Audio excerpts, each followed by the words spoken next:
बहुत समय पहले की बात है। एक घने जंगल में रंगीला नाम का एक नेकदिल और मेहनती हिरण रहता था। वह हमेशा सबकी मदद करता और पूरे जंगल में हरियाली फैलाने के लिए मेहनत करता था। उसकी वजह से उसके इलाके में हरी भरी घास और मीठे फलदार पेड़ थे। एक दिन रंगीला अचानक बीमार पड़ गया। उसने जड़ी बूटियां खाईं, लेकिन कोई असर नहीं हुआ। उसकी तबीयत बिगड़ती गई और पूरे जंगल में उसकी बीमारी की खबर फैल गई। मगर आश्चर्य की बात यह थी कि कोई भी उसे देखने नहीं आया। यह सोचकर रंगीला उदास हो गया। कुछ समय बाद दो अजनबी हिरण उसके इलाके में आए। उन्होंने चारों ओर फैली हरी भरी घास देखकर खुश होकर खाने लगे। जब उन्होंने रंगीला को बीमार देखा तो मुस्कुराते हुए बोले, कैसे हो रंगीला? हमने सुना था कि तुम बीमार हो, इसलिए मिलने आए हैं। रंगीला ने थकी हुई आवाज में जवाब दिया, अब तक कुछ ज्यादा फर्क नहीं पड़ा है। शायद मुझे दूसरी दवा लेनी पड़ेगी।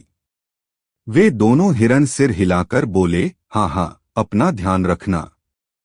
हम फिर मिलेंगे। यह कहकर वे चले गए, लेकिन असल में वे अगले दिन फिर लौटने की योजना बना रहे थे, सिर्फ हरी घास खाने के लिए।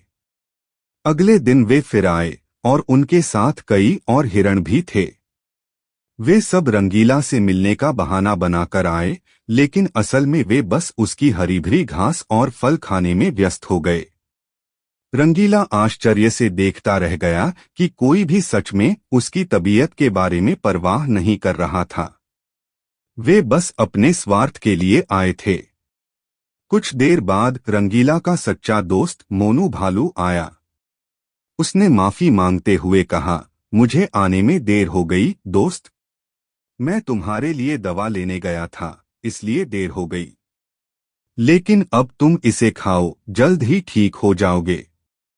रंगीला ने दवा ली और धीरे धीरे उसकी तबीयत ठीक होने लगी। मोनू उसके साथ रुका और उसकी देखभाल करता रहा। कुछ दिनों बाद रंगीला पूरी तरह स्वस्थ हो गया, लेकिन तब तक उसके इलाके की सारी घास और फल खत्म हो चुके थे। उसने जो मेहनत से हरियाली फैलाई थी, सब स्वार्थी हिरणों ने खा ली थी।